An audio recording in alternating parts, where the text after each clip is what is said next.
Hi learners, welcome to the Knowledge Source. In this video, we will have a detailed analysis of the landmark judgment of Balfour versus Balfour. So, without wasting any more time, let's begin.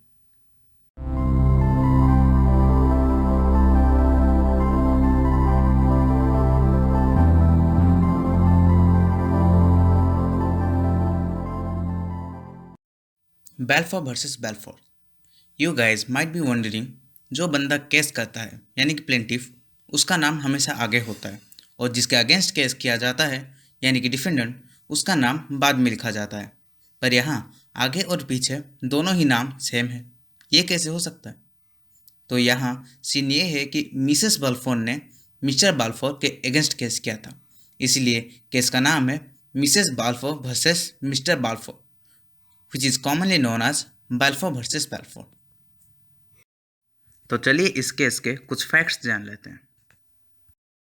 A couple was residing in Ceylon during the holidays they left for England. Sri Lanka को पहले सिलोन कहा जाता था। एक couple पहले श्रीलंका में रहते थे, जिसमें हस्बैंड जो था वो जॉब करता था और जो वाइफ थी वो हाउस वाइफ थी। जब हस्बैंड को जॉब से छुट्टी मिला तो वो अपनी छुट्टियां मनाने के लिए इंग्लैंड चले गए। वहाँ पे कुछ टाइम स्पेंड करने के बाद जब वो वापस आने की प्लानिंग कर रहे थे, या कहो तो वापस आने ही वाले थे, तब वाइफ का अचानक से तबीयत बिगड़ गया। And upon consulting the doctor, it was advised that the wife जो है उसको कुछ और दिनों तक ट्रैवल नहीं करना चाहिए, वरना कंडीशन और भी ज़्यादा बिगड़ सकती थी। So the couple decided that wife अभी कुछ दिनों तक यहाँ स्टे करेगी और हस्बैंड जो है वो अपने जॉब के लिए वापस जाएगा और मंथली 30 पाउंड्स भेजेगा for her maintenance expenses. But as we all know, long distance relationships sucks.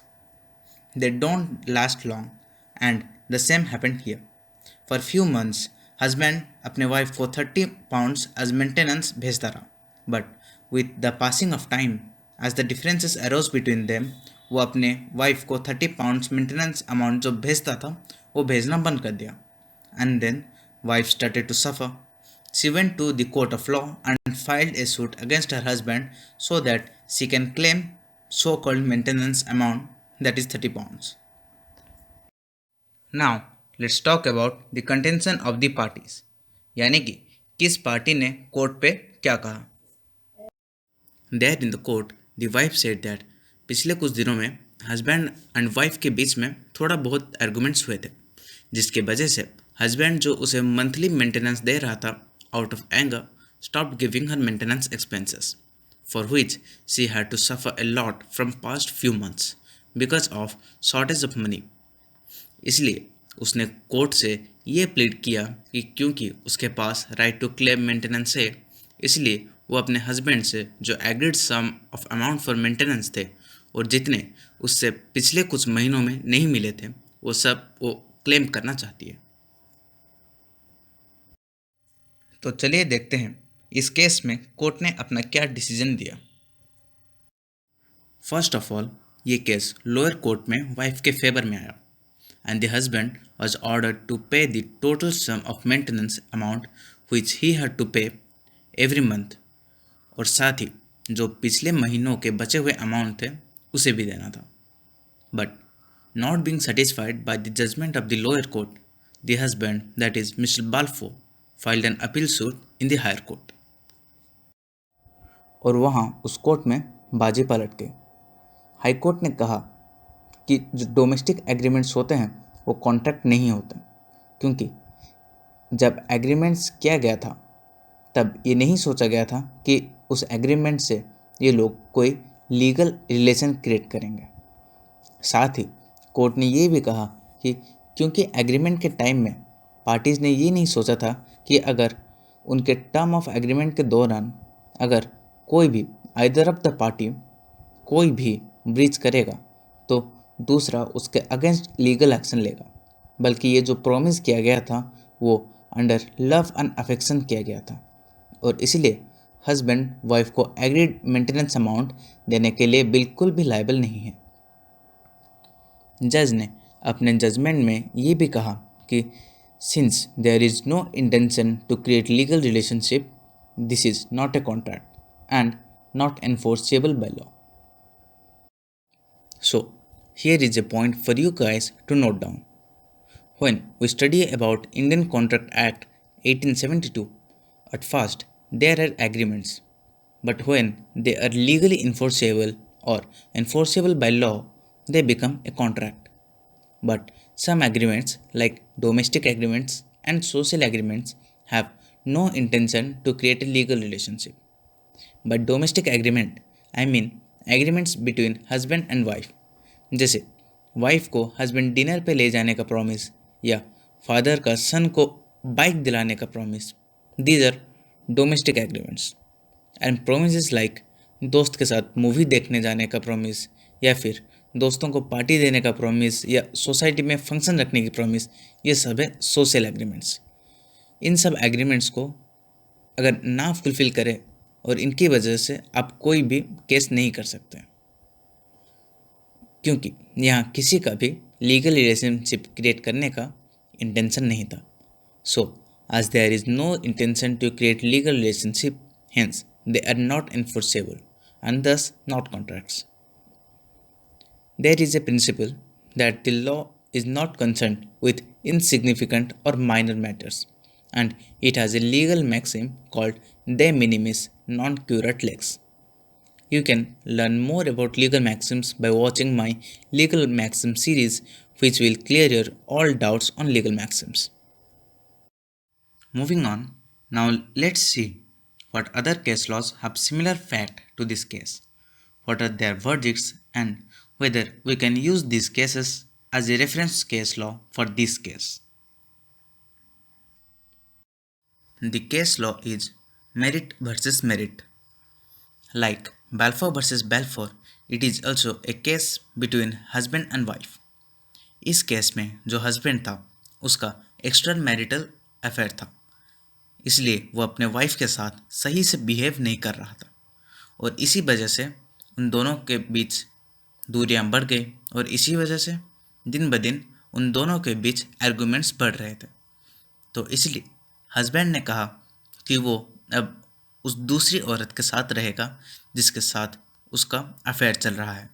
अब इतना होने के बाद हस्बैंड वाइफ के साथ एक कॉन्ट्रैक्ट करता है जिसमें वो ये कहता है कि घर में जिस घर में वो रह रहे हैं, अगर वाइफ उस घर की रिमेनिंग EMI ड्यूज़ दे देगी तो वो इस घर को वाइफ के नाम पे ट्रांसफ़र कर देगा, जिसे वाइफ एग्री करती है. पर बाद में जब वाइफ उस घर की सारी रिमेनिंग EMI ड्यूज़ क्लियर कर देती है, तब भी हस्बैंड वाइफ को घर ट्रांसफ़र नहीं करता है और इसलिए वो अपने पति के अगेंस्ट कोर्ट ऑफ लॉ में केस फाइल करती है. तो चलिए अब देखते हैं कि कोर्ट इस केस में क्या वर्डिक्ट देता है. यहाँ कोर्ट अपना वर्डिक्ट मिसेस मेरिट के फेवर में देता है और मिस्टर मेरिट को ये ऑर्डर देता है कि वो उस घर को मिसेस मेरिट के नाम पे ट्रांसफ़र कर दें. सो समिंग अप, पहला तो ये एक डोमेस्टिक एग्रीमेंट था, पर यहाँ एग्रीमेंट्स रिटन और रजिस्टर्ड थे और यहाँ intention to create legal relationship भी था और इसलिए ये केस टेनेबल है, यानी इन्फोर्सेबल है. तो फिर क्या थे डिफरेंस जिसके वजह से बैल्फोर वर्सेस बैल्फोर का केस और मेरिट वर्सेस मेरिट का केस के वर्डिक्ट में इतना डिफरेंट था, इतना अलग था? चलिए देखते हैं. बैल्फोर वर्सेस बैल्फोर में ये ओरल एग्रीमेंट था, जहाँ मेरिट वर्सेस मेरिट में ये रिटन एग्रीमेंट था. बैल्फोर वर्सेस बैल्फोर में ये उनका जो एग्रीमेंट था ये अनरजिस्टर्ड था, जबकि मेरिट वर्सेस मेरिट में उनका एग्रीमेंट रजिस्टर्ड था. क्योंकि बैल्फोर वर्सेस बैल्फोर में उनका केस अनरजिस्टर्ड था, इसलिए ये केस इन्फोर्सेबल नहीं है, जबकि मेरिट वर्सेस मेरिट में ये केस रजिस्टर्ड था, इसलिए ये इन्फोर्सेबल था. बैल्फोर वर्सेस बैल्फोर में क्योंकि उनका ये केस इन्फोर्सेबल नहीं था, इसलिए ये एक कॉन्ट्रैक्ट नहीं है, जबकि मेरिट वर्सेस मेरिट में ये केस इन्फोर्सेबल था, इसीलिए ये कॉन्ट्रैक्ट है. क्योंकि when an agreement is enforceable by law, it becomes a contract. तो चलिए देखते हैं कि इस केस लॉ के जजमेंट के पीछे लॉ के क्या क्या प्रोविज़न यूज़ किए गए थे। पहला तो ये कि डोमेस्टिक एग्रीमेंट्स जो ओरल एंड अनरजिस्टर्ड हो और जिसमें लीगल रिलेशनशिप में एंटर करने का कोई इंटेंशन ना हो, उसे कोर्ट ऑफ लॉ में इन्फोर्सेबल नहीं किया जा सकता है। और दूसरा ये कि कोर्ट ऐसे छोटे मोटे लड़ाइयों में कोई इंटरफेरेंस नहीं करेगा जब तक कोई लीगल राइट का इन्फ्रिंजमेंट ना हो। इस वीडियो से अगर आपको एटलीस्ट एक भी नया पॉइंट सीखने को मिला है तो आप इस वीडियो को लाइक और शेयर करके मुझे सपोर्ट कर सकते हैं। और ऐसे ही करंट अफेयर्स और law subjects related informative videos के लिए आप मेरे चैनल को सब्सक्राइब करके बेल आइकन को ऑल पे रख दीजिए ताकि मेरे वीडियोस अपलोड होते ही पहला नोटिफिकेशन आपको मिले। फ़िलहाल इस वीडियो में इतना ही, फिर मिलते हैं अगली वीडियो में, और तब तक के लिए be safe and keep learning.